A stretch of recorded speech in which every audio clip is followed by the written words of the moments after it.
Olá, o meu nome é Caio César e você está assistindo a oitava aula do nosso pequeno curso Vamos Fazer Design de Interação.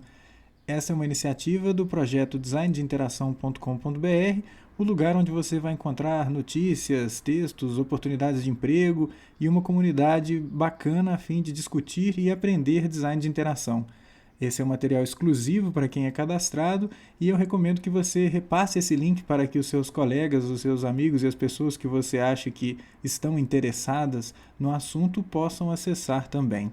O tema dessa semana é validação de layouts. A gente já está na oitava semana, como eu falei, faltam só duas para terminar e esse é o momento em que a gente vai falar algumas questões relacionadas à validação de layouts. Tem muito conteúdo que vai se misturar com o da semana que vem, então eu peço um pouquinho de paciência e recomendo que vocês fiquem atentos ao que a gente vai discutir nesta semana e na semana que vem. Como eu falei, nessa semana a gente vai falar de validação de layouts. Validação de layouts é uma coisa imprescindível nos projetos. E apesar de ser algo crucial, a gente vai acabar tratando isso num vídeo bem curto. Por quê? Bom, você sabe o porquê. Porque a gente, na verdade, se estiver fazendo design de interação de uma maneira bem correta, vamos colocar assim, cada etapa do projeto vai validar a etapa anterior. E isso vai fazer com que o seu projeto fique sempre, vamos dizer, seguindo esse gráfico, né, de facilidade. Então a gente vai ter aí um projeto que a cada nova etapa você vai ver que ele vai ficando mais fácil, né? Isso é uma coisa característica de quando você adota procedimentos de design de interação, né? Bom, e o que eu quero dizer com isso é, se você veio de um processo, né, que os wireframes foram validados, e aí é irrelevante, com ou sem a participação dos usuários, é bem provável que agora, na hora de validar os layouts, você vai ter pouca coisa para corrigir, ou vai achar com poucos problemas, né? Ainda assim, não é demais a gente fazer uma validação, né? Bom, uma coisa muito bacana que a gente vai fazer, ou que a gente faz quando valida layouts, na verdade, quando a gente faz qualquer validação, é estabelecer as metas para essa validação, as metas para esse procedimento, né? Enfim, estabelecer as metas significa falar o que nós vamos validar, quais vão ser os parâmetros dessa validação, o que a gente espera em termos de rendimento e performance desse produto, desse serviço ou desse sistema que a gente está avaliando. E, claro, a gente vai ter que definir também, né, qual é o aspecto do layout que está sendo validado, né? Então, olha só, estabelecer as metas de usabilidade é algo que você provavelmente, se tudo deu certo, você já fez lá atrás, antes até de fazer os seus wireframes, na época de conceber o projeto, né? Eu imagino que os wireframes que você fez, os protótipos que você construiu, foram feitos seguindo essas diretrizes, né? E que diretrizes que são essas? Bom, se você fez algum benchmarking quando estava construindo o seu projeto, provavelmente você estabeleceu que um objetivo para o meu projeto é que ele seja mais rápido de executar tal tarefa do que o concorrente, né? Ou que o usuário consiga fazer mais coisas, ou que, sei lá, eu tenho uma funcionalidade que seja superior ou enfim, né, diferente do concorrente. Isso vai acabar sendo meta para você, meta de funcionalidade. As metas de usabilidade vão ser como que isso vai se comportar, né? Uma boa maneira de você estabelecer as metas, caso isso não seja muito claro para você, e eu entendo que no primeiro momento isso seja algo bem nebuloso, você pode buscar emprestadas as metas das heurísticas, da lista de heurísticas relacionadas ao tipo de projeto que você está fazendo. Então, as heurísticas do Nielsen, as heurísticas da Cláudia Dias, enfim, você pode ter essas listas como um ponto de partida, né? Basta você dar uma googlada em heurísticas e o tipo de projeto que é, por exemplo, se for um site de e-commerce ou se for um serviço de e-commerce, heurísticas para e-commerce, você vai ver que há pessoas que já fizeram uma listagem de heurísticas e você pode tomar emprestado as heurísticas dali, não tem nenhum problema, nenhuma heurística tem que ser inédita, e você pode estabelecer isso como meta, né? Então, essas metas, elas têm que ser recuperadas para que você faça essas validações, né? As metas são bacanas porque elas estabelecem os parâmetros e definem como é que vai ser a avaliação. Uma vez que você revisa suas metas, estabelece quais são os parâmetros da avaliação e define o que e como que será avaliado isso que vai ser avaliado, né, você vai ter mais do que pistas para definir como será a avaliação. Né? Então, dependendo do estado das suas metas, das características dos seus projetos, nada impede que você resolva validar os layouts fazendo um procedimento analítico, por exemplo, um expert review ou uma análise heurística. Né? As metodologias analíticas, elas só não são recomendadas quando houver um problema ou alguma questão de performance ou algo que demande a participação do usuário real nos procedimentos. Aí fica claro, não dá para fazer nenhum procedimento analítico. Né? Procedimentos como o percurso cognitivo, eles não são 100% recomendados aqui, porque você quer ver como é que o usuário de verdade faz a coisa. Você pode ter alguma pista com procedimentos tipo o percurso cognitivo, mas apesar deles não serem proibidos, eles não são os mais recomendados. Né?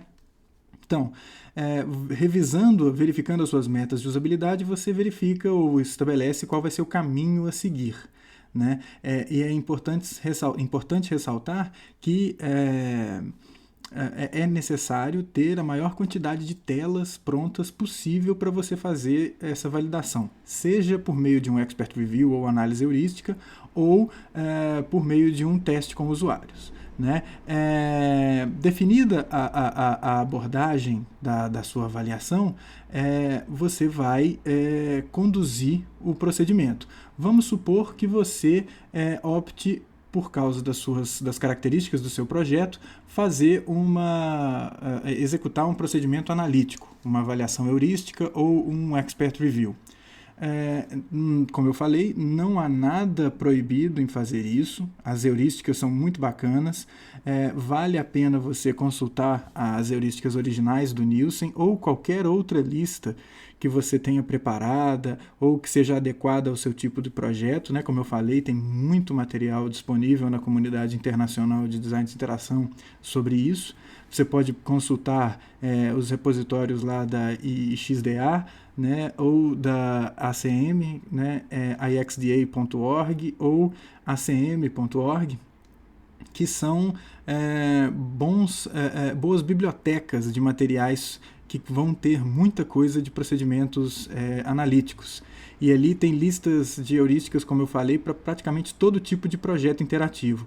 Aí você faz as adaptações necessárias, né, e conduz o procedimento. Para o procedimento de análise heurística, por exemplo, deixa eu dar um zoom aqui, olha só, eu costumo utilizar um formulário que tem mais ou menos esse aspecto. Eu tirei aí um print de uma página desse formulário que eu utilizo. São 4 coluninhas de informações na sequência da exibição da heurística, que é mais ampla, e da questão específica. Então você tem lá a heurística, a descrição da heurística, a descrição da questão específica e essas 4 colunas. Né? Uma coluna delas é reservada para esse sinal que mostra se a heurística é ou não contemplada. A segunda coluna é reservada para a gente colocar a gravidade do erro, se é um erro grave, se é um erro tranquilo, ou se é um erro de pouca importância. Na terceira coluna a gente coloca observações eventuais, né? Assim, olha, alguma coisa mais específica que a gente encontrou, né? Caso a gente tenha encontrado, lógico, né? E a última coluna a gente coloca qual que é o impacto desse problema.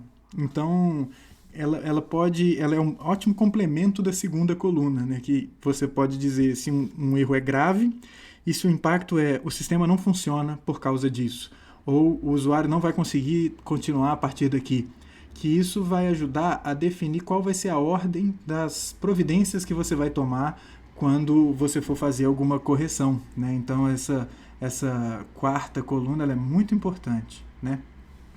Bom, e conduzindo esse procedimento analítico, seja uma avaliação heurística, uma análise heurística ou um expert review, você vai conseguir dados que você vai tratar praticamente da mesma forma que você tratará os dados se você fizer um procedimento empírico, né? Então, se lá nas suas metas você identificou que você precisa verificar a compreensão dos usuários, tempo de realização de procedimentos, etc., é bem provável que você vai ter que fazer procedimentos com usuários, né? Então, eu acho que é até recomendável que você faça isso nesse momento, se o seu cronograma e o seu orçamento permitirem, né? Mas, enfim, é legal que você chame usuários para te ajudar nesse processo. É legal, como eu falei, se você for fazer um procedimento analítico, você tem a maior quantidade de telas pronta possível. Aqui isso é mandatório, né? Você tem que ter, ao menos, eu recomendo 3 fluxos, 3 tarefas, né? 3 fluxos de tarefas completos, com as telas todas desenhadas, prontas, com conteúdo acertado, e você vai validar os aspectos lá das suas metas de usabilidade, etc., tendo em mente esses fluxos. Então, você tem que ter os fluxos pensados, né, os fluxos prontos, na verdade, de acordo com as suas metas. Então, não adianta nada você ter um fluxo de cadastro pronto e o que você quer validar é o procedimento de adicionar o produto ao carrinho, que não tem nada a ver com cadastro. Então, você vai ter os fluxos adequados prontos, né? Você define, então, depois de ter aí todas as telas prontas, as metas acertadinhas, os parâmetros e objetivos do teste bem definidos, bem alinhados, você vai definir as tarefas, o que você vai pedir para os usuários fazerem para que você verifique se eles estão compreendendo, você verifique performance e etc., né? É legal você pensar esses fluxos, né, bem de acordo com o que está estabelecido. Eu acho que eu já falei isso, né, mas não custa reforçar, lá nas suas metas de usabilidade, né? Esses fluxos, essas telas prontas que você vai ter, você pode ter isso em papel ou em tela navegável, né, ou em um sisteminha navegável. Eu não estou falando aqui de protótipo funcional. Nesse momento você não tem o protótipo funcional ainda. Eu estou falando de telas navegáveis construídas em software como o Fireworks, ou o Axure, ou o Ashure, e etc., né? Você pode até fazer isso lá carregando as imagens, né, PNGs das telas no Dreamweaver e fazendo mapas de imagem navegáveis para que o usuário tenha noção das coisas. É lógico, como eu falei, se isso não é um protótipo funcional, é claro que busca, menu condicional, esse tipo de coisa, não necessariamente vai estar funcionando. Você vai construir isso de acordo com as tarefas, de acordo com as sequências das tarefas, né? Então, feito isso, você vai partir para o teste, né? Lembre-se que a sua preocupação é verificar questões que são relacionadas à parte visual do projeto, né? Então, como eu falei, a funcionalidade em si não é o ponto principal desse momento de avaliação de layouts, né? Você vai fazer o quê? Você vai chamar os usuários para fazer o teste. Isso deve ser uma coisa rápida, você não precisa gastar muito tempo com isso não. Os testes podem ser rápidos, mas é importante que as sessões sejam documentadas e que você, e esse é o grande truque, chame uma amostra representativa. E aí quando eu falo representativa, ter pessoas que tenham as características das personas e que de forma efetiva representem os seus usuários. Não adianta você fazer esse procedimento com 50 pessoas e essas pessoas não terem nada a ver com seus usuários. Então o volume não é importante, o importante aqui é as características das pessoas, né? É legal também que você acompanhe os procedimentos. Poxa, apesar disso parecer óbvio, né, é porque é possível você fazer esses procedimentos de forma remota. E aí, nesse caso, é legal você tentar ao máximo acompanhar os procedimentos, né? Então, tenha um roteiro, tenha essas tarefas em mãos, um roteiro validado de teste, né? Ou seja, você deve estar totalmente organizado para o teste. Não se preocupe com relação a isso, porque esse é um tema que, como eu falei lá no começo, ele tem muito a ver com a nossa próxima semana, né? O nosso próximo vídeo, né?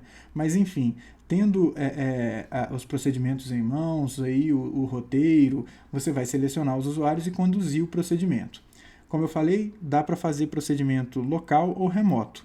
Em procedimentos locais, você pode fazer tanto com papel ou com telas navegáveis, como eu falei. Não se esqueça, é muito importante, eu vou repetir isso, de documentar tudo o que acontecer nas sessões.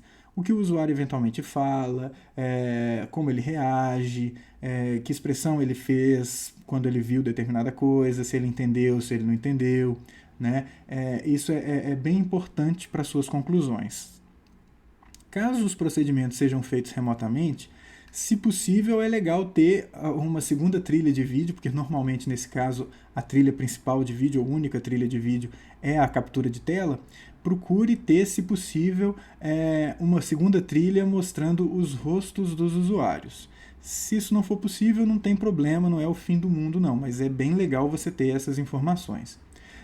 Outra coisa que é legal em procedimentos remotos, você verificar a possibilidade de acompanhar ao vivo via tela compartilhada, mas com recurso de áudio, né, com recursos de telepresença, acompanhar ao vivo a execução das tarefas, né? Se isso não for possível, às vezes a gente tem que passar essa tarefa adiante, mais comum em protótipos funcionais, mas ainda assim, né, ter esse vídeo, ter alguma nota de alguém, se alguém acompanhou o procedimento, ou fazer algum formulário pós-procedimento para o usuário preencher. Isso é importante porque a etapa seguinte é a de analisar os resultados que você obteve com esse procedimento.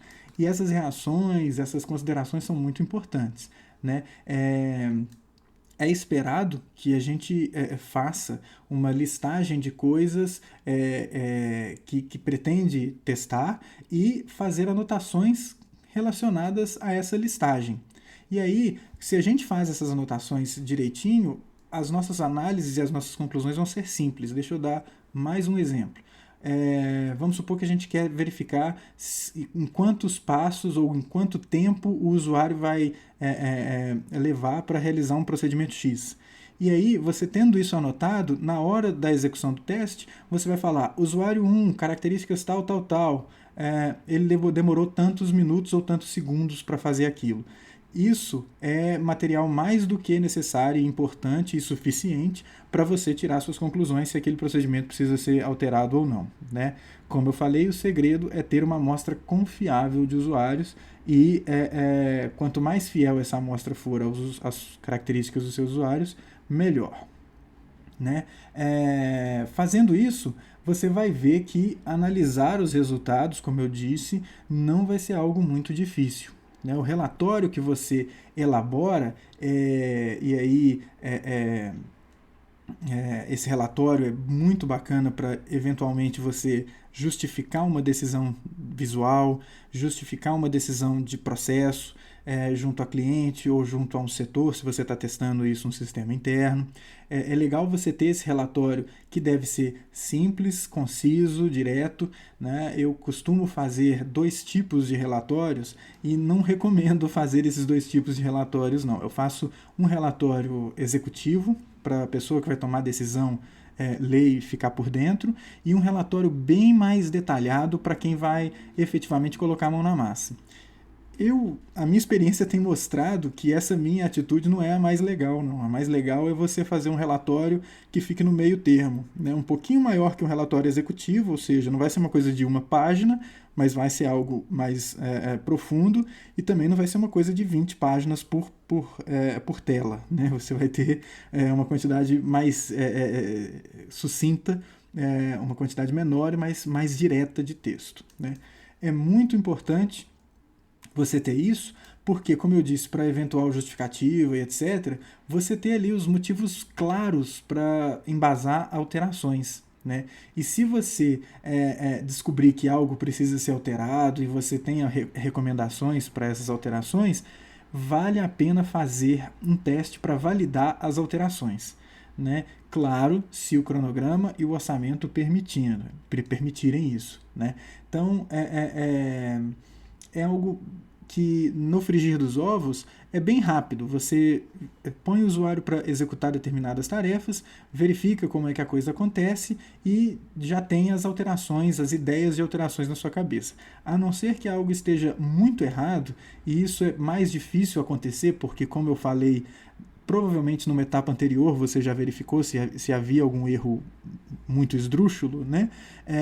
Você vai ter um procedimento bem fácil e recomendações bem simples de alteração. Né? E se você faz isso, faz o procedimento de validação e tem um relatório bacaninha, você vai ter menos conflitos com os clientes, né? Porque provavelmente as suas alterações vão estar embasadas, aí você vai ter certeza de que as coisas estão do jeito que elas estão, ou estarão do jeito que elas estarão, porque você fez um procedimento de validação, e não porque você acha que tem que ser assim, ou porque o designer de interface acredita que tem que ser assim. Então isso é o que eu gosto de brincar lá, que é de separar choro de constatação. Né? Uma coisa é você ter que ficar argumentando como se fosse uma briga de opiniões, e isso é péssimo para o projeto. Mas quando você chega com argumentos, olha, eu testei e eu verifiquei que a coisa assim está errada, então a gente tem que fazer diferente. Isso é difícil de se contestar, na verdade não dá para se contestar. Né? Enfim, eu garanto que se você fizer todos esses procedimentos, né, fizer os procedimentos falados aqui e os que a gente já falou nos outros vídeos, é bem provável que agora você vai ter pequenas indicações para correção, né, e isso é uma dica de que você está mandando bem. Né? Quanto menos erros você vai achando ao longo do processo, quer dizer que você está conseguindo consertar as coisas que deram problemas. Né? Então, isso de forma alguma tira o valor da execução dos procedimentos. Beleza? Bom, e enfim, falando sobre os procedimentos em si, é legal a gente perceber que eles são bastante complexos, e isso é o tema da nossa próxima semana. Né? A gente vai falar dos meandros e dos procedimentos que que são envolvidos, né, pelos testes com usuários. Então, como que a gente vai preparar um ambiente para teste, como que a gente vai recrutar o usuário, o que a gente fala para o usuário, isso e mais outras coisas a gente vai ver nessa penúltima aula do mini curso que eu vou colocar no ar na semana que vem.